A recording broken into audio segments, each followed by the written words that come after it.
지금은 희망을 선포할 때입니다 라고 하는 제목을 가지고 말씀을 드리도록 하겠습니다. 제 마음속에서 이 송년 예배 때 드릴 말씀이 무엇인가를 기도를 했었습니다. 근데 송년 때 주로 결산에 대한 말씀을 많이 하세요. 근데 오늘은 그 말씀보다도 우리가 지금 희망을 선포할 때다.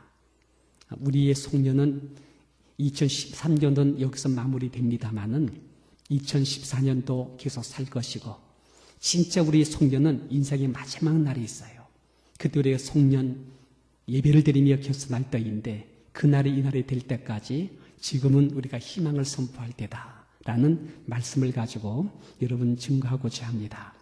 여러분 강용호 박사에 대한 얘기할지요.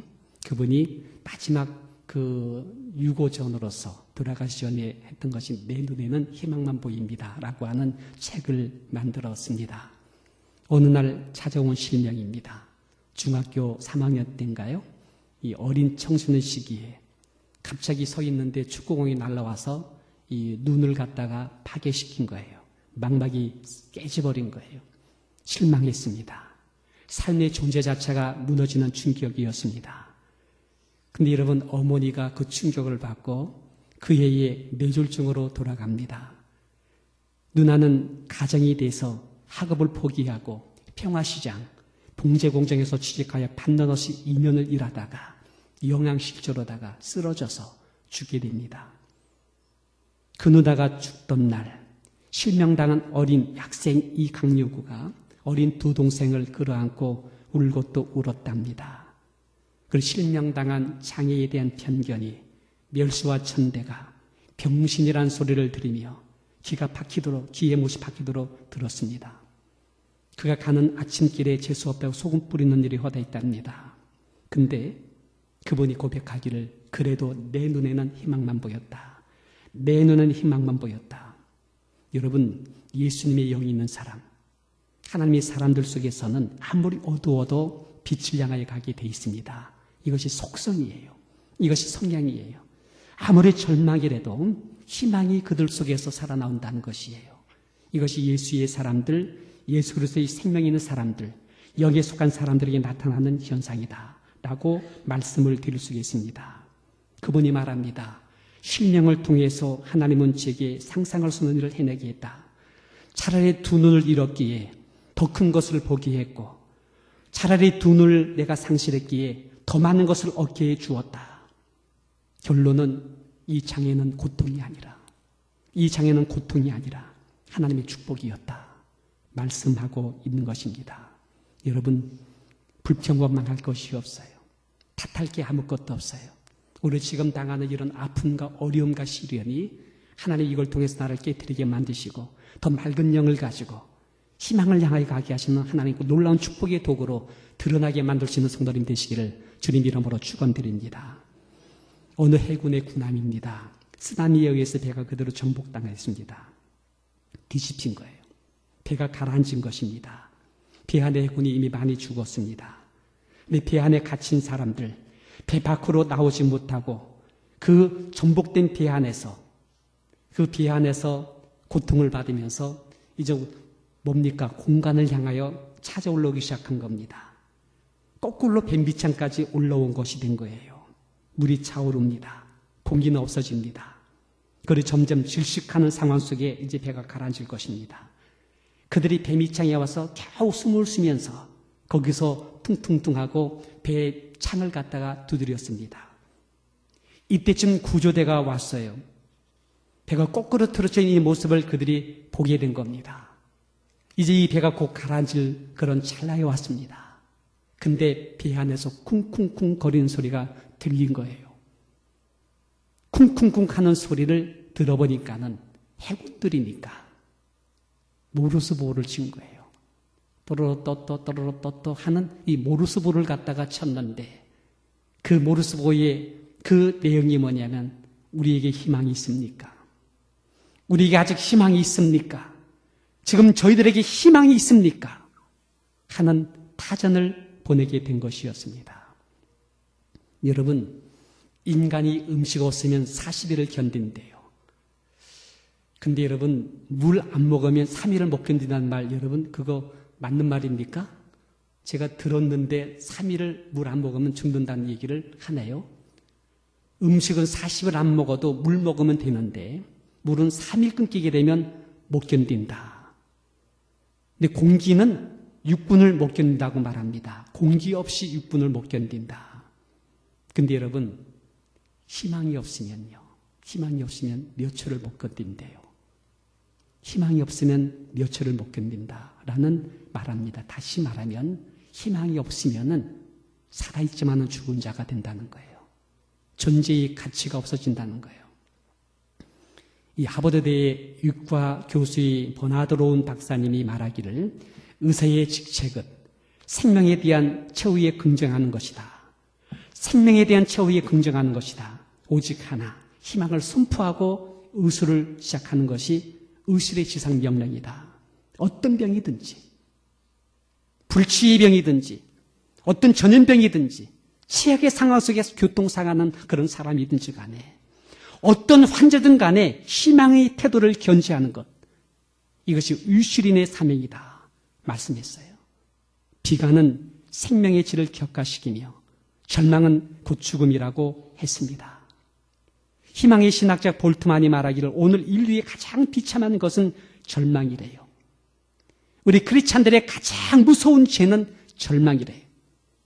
절망은 재앙으로 가는 시작이다 말씀하고 있는 것입니다.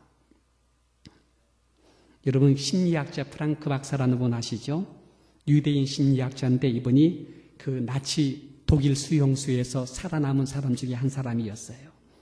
그분이 고백하는 것이 내가 살아남은 유일한 한 가지 방법은 희망을 포기하지 않았다.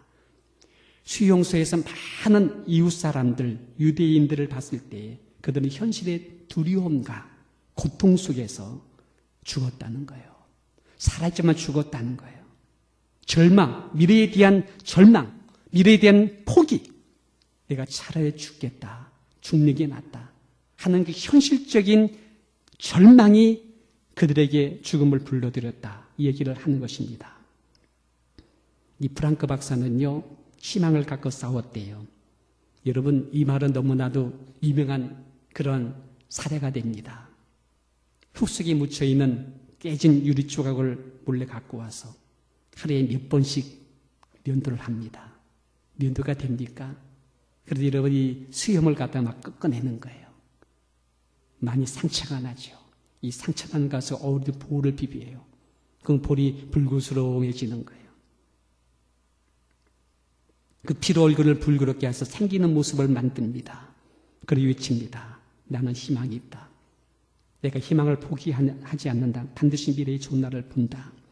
내일은 내게 희망이 있다. 아침마다 유대인들을 정렬해 놓고 피 끼었고 힘없는 사람을 끄집어내서 가시줄로 보낼 때에 이분은 제외가 된 겁니다.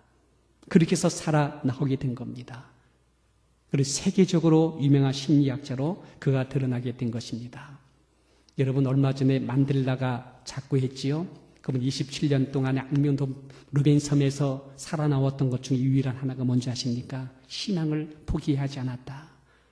내가 갖고 있는 억울함과 원통함과 응어리와 한을 품게 되면 이것이 나를 먼저 죽인다는 걸 알았어요. 저 원수보다 내가 먼저 죽는다는 걸 이거 알았어요. 그리고 하나님 앞에서 평강을 지켰어요. 하나님을 바라봤어요.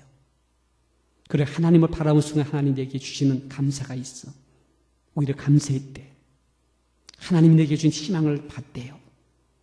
사랑하는 딸이 아기를 낳아가지고 데려왔을 때 그 아이의 이름을 희망이다. 너는 나의 희망이다.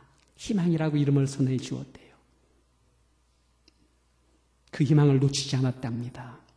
그래서 그가 27년간을 갖다가 건강 손상받지 않고 건강한 모습으로 나올 수 있는 유일한 방법이 희망이었다 말씀하고 있습니다. 여러분, 오늘 본문의 말씀 보게 되면 한번 잘 들으세요. 소망의 하나님이, 다른 번역의 희망의 하나님이라고 말합니다. 모든 기쁨과 평강을, 모든 희락과 평강을 믿음 안에서 너희가 충만케 하사 성령의 능력으로 소망이 넘치게 하시기를 원한다. 하나님께서 원하신다는 거예요. 희망을 주시는 하나님께서 믿음에서 나오는 온갖 즐거운 평강과 희락을 가득히 안겨주사 성령의 힘으로 말미암아 너에게 희망이 넘치게 해주는 것을 하나님께서는 원하신다라는 말씀을 주고 있는 것입니다. 오늘 이 본문의 말씀을 통해서 첫 번째는요, 인간의 힘으로는 한계 상황이 있다는 거예요. 우리는 희망을 가질 수 없어. 우리는 소망을 가질 수 없어. 이거 우리 한계 상황이 있다는 것입니다. 특별히 여러분, 우리 이제는 나이가 들어가지요. 젊을 때는 모릅니다만은 나이가 들어가면서 눈이 흐려집니다. 기억력이 자꾸 약해집니다. 조그만 음주에서 피곤해집니다. 우리 권사님 실수해서 넘어졌는데 넘어지고 나니까 후유증이 지금 하루 이틀로 끝나야 될 젊은 가수사는 그 다음날 까딱 없을 거예요. 근데 이게 하루 지나고 이틀 지나고 3일 지나도 자꾸 이게 눌리는 거. 다행히 병원 가서 지나 보니까 아무 이상 없다니까 감사해서 그저 좀 무리하지 마시고 푹 쉬세요. 쉬는 것이 약입니다. 쉬는 것이 보약입니다. 할렐루야. 그러니까 우리 푹 쉬는 거 하셔야 돼요. 나이 드신 분은요. 푹 쉬시는 거 많이 하고 내 건강에 맞춰서 운동하셔야 돼. 예. 이것이 우리들의 모습이에요. 조금 운전해서 피곤해집니다. 자꾸 한계를 느낍니다. 그런 여치할 수 없는가? 여러분 맞습니다. 이것이 우리의 한계에 이르는지 모릅니다. 환경 속에 우겨쌈을 당한다고 그래요. 답답한 일을 당한대요. 핍박도 당한대요. 거꾸로 됨을 당한대요. 이런 환경과 여건 속에 들어가면 우리는 어찌할 수 없는 우리 한계를 느낄 수가 있다는 거예요. 그러니까 여러분 우리 갖고 있는 소망, 희망, 우리 것은요 가짜예요. 우리 것은요 금방 무너져. 왜? 우리의 한계의 근거로 삼고 있는 모든 희망은요 같이 무너지게 돼 있어요. 그래서 여러분 두 번째는 소망이 하나님이라고 그랬어요. 희망을 주신 하나님이라고 말씀하고 있습니다. 여러분 여호와 삼마라는 뜻 아세요? 한번 물어볼게요. 여호와 살렘이 무슨 뜻입니까? 여호와 샬롬, 평화. 여호와 라파, 뭐예요? 치료. 그럼 여호와 삼마, 뭡니까? 이건 잘 모르겠습니까? 여호와 삼마는 거기 계신 하나님이에요. 거기에도 계신 하나님. 이 말의 뜻이 에스겔이 말했습니다. 이스라엘 백성들이 만국 백성 됐어. 포로가 됐어. 노예가 됐어. 개같이 끌려갔어. 그 당시 왕조차도 갈고리에서 혀를 끄집어내가지고 끌려갔다고 하면 일반 평신도들 백성들은 어땠을까요? 인권이 유린당했어. 생명이 파리의 목숨 같은 모습이었어. 수치와 모욕당했어. 그들의 미래는 절망적이었어. 근데 여러분 예루살렘 멀리 떠나 하나님 성전은 멀리 떠나 먼 나라로 만국 백성 포로되어 쫓아갔습니다. 그런데 여러분 하나님께서 말씀하시기를 내가 거기에 있느니라. 내가 너희와 함께 있느니라. 여호와 삼마의 하나님을 소개했던 것이었습니다. 그래서 두려워하지 마라. 내가 너와 함께한다. 놀라지 마라. 내가 너희 하나님 내가 너를 굳세게 한다. 참으로 내가 너를 도와줄 것이다. 내 의로운 손으로 너를 붙잡아 줄 것이다. 여호와 삼마의 하나님이 거기까지 와 있다는 것을 말씀하고 있습니다.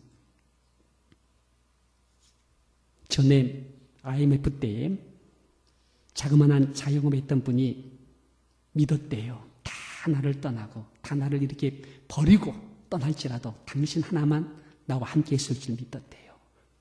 근데 당신마저 나를 떠나 하고 외진 홀로 된 방에서 그분 유서 한 장 남겨놓고 죽었어. 믿음 없기에. 거기에 여호와 삼마의 하나님이 계신 줄 믿기를 바랍니다. 나 혼자가 아니에요. 내가 위롭고 내게 이렇게 아무도 나를 도와줄 수 없는 것 같이 생각할런지 모릅니다만은 바로 거기에 여호와 삼마, 여호와 하나님, 내가 너와 함께한다. 내가 너와 함께한다. 하나님이 거기에도 계셨다는 거예요. 이레미야도 말하기를 내가 겪는 그 고통, 쓴 쑥과 쓸개죽 같은 그 고난 내가 잊지 못한다. 잠시도 잊을 수 없으므로 울적한 마음 가눌 길이 없다. 그러나 한결같은 하나님의 사랑이 다함이 없고 그 긍휼이 끝이 없기 때문에 내가 산다. 내가 산다. 여호와 삼마의 하나님이 거기에도 계셨다는 거예요. 어떤 시인이 시 한 편을 썼어. 어제도 하나님이 나를 도와주셨고 오늘도 그분이 나를 도와주신다. 그러니 이것이 얼마나 지속될 것인가. 앞으로도 영원히 지속될 것이다. 내 그 이름을 찬송하리라. 여러분, 오늘도 내일도 모레도 마지막 그 천성을 향하여 가는 저 언덕 건너편 주의 나라 이르는 그날까지 주께서 우리가 함께 하신 줄 믿게 되시기를 바랍니다. 여러분 아시죠? 내가 믿고 또 의지한 내 모든 형편 잘하는 주님, 늘 돌봐주실 것을 내가 확실히 아네. 믿게 바랍니다. 믿으시야 돼. 믿으시야 돼. 하나님 나와 함께한다. 세 번째는요, 오늘 본문에 믿음 안에서 너희를 충만케 한다고 그랬어요. 믿음 안에서. 믿으셔야 되죠. 믿음으로 오는 온갖 즐거움과 평화, 믿음으로 오는 온전 희락과 하나님 나라의 평강, 너희 안에 가득히 안겨주신다라는 이 말씀을 하고 있는 것입니다. 여러분, 가시도마뱀 뵈는 걸 아세요? 이거 호주에 있다는 걸 아네요. 호주예요. 이 가시동화뱀. 이 동화뱀은요, 신기하도 수분을 흡수하는 앞발을 가지고 있대요. 물 웅덩이에 앞발을 다 담겨면은요, 그 앞발을 통해서 물이 쭉 빨려든대요. 앞발에 있는 비늘 사이로다가 작은 흠이 파져 있는데 거기를 통해서 모세혈관을 통해서 물이 목으로 들어와 입으로 온다는 거예요. 그래서 여러분 조금만 축축한데라도 이 가시동화뱀 앞발을 갖다 두면요, 수분을 쫙 빨아들여서 땅은 마르지만 수분은 다 빨아들인대. 그래서 매번은 땅에서도요, 그들은 수분 빨아들여서 산다는 얘기를 하는 것입니다. 제가 이 말씀을 왜 드립니까? 가시동화뱀의 앞발과 같이 우리는 무엇으로 수분을 빨아들여? 믿음이에요. 믿음. 믿음을 주님께 줄을 대기만 하며 믿음을 통해 쫙 빨려들어옵니다. 빨려들어요. 믿음을 통해 쭉 빨려듭니다. 그 믿음을 쭉 흡수하게 되면 희락이 생겨나오고 평강이 생겨나오고 내 속에 희한한 만큼 즐거움과 평화가 흘러넘치는 역사를 나게 만드신다는 거예요. 어제도 제가 교회에서 기도를 하는데 지금 기도를 하게 되면 하나님이 쫙 와닿아요. 믿음으로 기도하지요. 기도를 쫙 하면 쫙 빨려 들어가. 그리고 쫙 빨리 와. 근데 현실은 다 똑같은데 기도하기 전이나 지금은 똑같은데요. 이상하게 내 마음속에 막 희락이 와. 쫙 올라와. 평강이 와요. 이 쭉 빨리 옵니다. 이 빨리 와요. 근데 이것이 쭉 빨리 오는데요. 이것이 나중에는 무엇으로 바뀌어요? 희망으로 바뀌어요. 소망으로 바뀌어요. 막 내일에 대해서 밝은 빛이 나타나. 그러니까 여러분 기도하게 되시기를 주 이름으로 축원합니다. 예, 답답할 때 기도하세요. 그 현실 환경에서 기도하세요. 어쩌면 스스로 여러분 교회에 와서 기도하세요. 기도 막사 얼마나 예쁩니까? 거기 들어가면 저는 요즘에 너무너무 좋아요. 앉으면 있어 너무나 은혜로워. 들어가서 딱 앉아가지고 쥐어 하는 순간에 안으로 희락이 쫙 빨려와. 믿음에 흡수력이 있어. 쫙 빨려와. 즐거움이 흘러넘치고. 이것이 미래에 대한 희망으로 드러나는 이 모습을 볼 수가 있습니다. 여러분, 우리 육체가 얼마나 약한지 아십니까? 우리 육체, 우리 눈의 노화는 언제부터 일어난 줄 아세요? 눈의 노화는 7세부터 벌써 시작이 돼요. 7세부터 벌써 시작이 돼요. 그래서는 45세 전후로다가 노안이 되기 시작하는 거예요. 우리 애들 나도 모르게 벌써 안경 끼고 있더라고요. 언제 이렇게 안경 꼈어 하니까 벌써 눈이 벌써 약해지는 거예요. 이것이 40대 지나면서 어느 날 보니까는 이제는 노화되고 있는 이 눈을 볼 수 있습니다. 미각은요, 여러분 음식 맛 잘 보시죠? 미각은 언제 노화되기 시작한 줄 아세요? 13세 때 13살의 최고의 정점에 오른대요. 그러다 40대 되면 미각이 노화가 된답니다. 맛이 없는 거예요. 그러니까 나이가 들면요, 자꾸 짠 음식을 먹는 거예요. 왜? 자극을 더 받으려고요. 자꾸 매운 걸 자꾸 먹게 돼요. 자꾸 매운 걸 자꾸 먹다가 어느 날 쿵 하고 떨어지는 거예요. 혈압이니까 혈압이 높아지네? 비만이네? 어이구야. 이제 그때보다는 짠 거, 매운 거, 맛있는 거 못 먹는 거예요. 그러면서 여러분 이제는 나이가 들게 되면 맛으로 먹는 시기가 끝나버리게 돼요. 맛없이 먹고 그냥. 하는 말이 뭡니까? 한술 떠먹지 뭐 이런 식으로 먹는 미각의 노화 증세가 이렇게 되는 거예요. 여러분 체력은요 언제부터 노화된 줄 아세요? 최고의 정점이 17세입니다. 17세. 17세로는 조금씩 노화가 되는 거예요. 20대 후반만 되면 운동선수는 택출대성이 되는 거예요. 이게 우리들의 육체의 모습입니다. 혈관 나이는 언제부터 노화될 수 있는지 아십니까? 혈관 나이요. 10살입니다. 10살. 요즘에는 60, 그리고 운동 부족으로 30대만 돼도 혈관 나이가 50대, 60대의 사람이 된대요. 쿵쿵 넘어지고 있습니다. 우리 뇌의 나이는 언제가 최고인 줄 아십니까? 20대입니다. 20대. 우리 뇌의 세포가 140억 개인데요. 그 중에 최고의 정점인 20대에 40억 개의 세포를 사용한다고 그래요. 그러고 나서 나이가 들어가면서 점차 들어도 50대는 30억 개, 80대는 20억 개로 줄어든다는 거예요. 그래서 기억력이 자꾸 약해지고 나중에 치매까지 된다는 이 모습을 보고 있는 것입니다. 근데 여러분 놀라운 것은요, 책을 많이 읽게 되면 뇌의 노화가 더딘대요. 그리고 또 무엇이든 글을 쓰게 되면, 악기를 다루게 되면, 그림을 그리게 되면 이게 다 정서적인 거예요. 예술적인 거예요. 그리고 기도와 찬송을 많이 하게 되면 이 뇌의 나이가 서서히 진행된다는 거예요. 그래서 여러분, 그러하지 못한 사람과 이런 정서적으로 안정되게 뇌를 활동한 사람과의 차이가요, 나이가 들어가면 20년 차이가 난답니다. 엄청나죠? 20년 차이가 난대요. 그래서 여러분, 종교가나 예술가들 80이 넘어도 활동하는 원인이 여기 있다는 얘기를 합니다. 여러분, 내 나이를 젊게 살고자 한다면 악기를 다루세요. 글을 쓰세요. 책을 읽으세요. 성경을 많이 읽으세요. 그림을 그리세요. 찬양을 많이 하세요. 기도하세요. 그럼 우리의 뇌는요, 계속 젊어질 거예요. 그런데 여러분, 영의 나이가 있어요. 영의 나이가 있어요. 우리의 겉사람은 후피하지만 속사람은 강건해지는 영의 나이가 있어요. 영의 나이의 가장 젊은 나이가 언제인 줄 아십니까? 20대가 아니야. 40대래, 40대. 40대가 가장 영이 젊은 나이가 된대. 이거 최고의 정점일 때가 언제인지 아세요? 60대래, 60대. 그리고 난 다음에 70, 80대 가장 안정되게 된대. 안정이 된대. 바울은 말하기를 육의 사람은 날마다 후피하나 속 사람은 날마다 새로워진다고 말했습니다.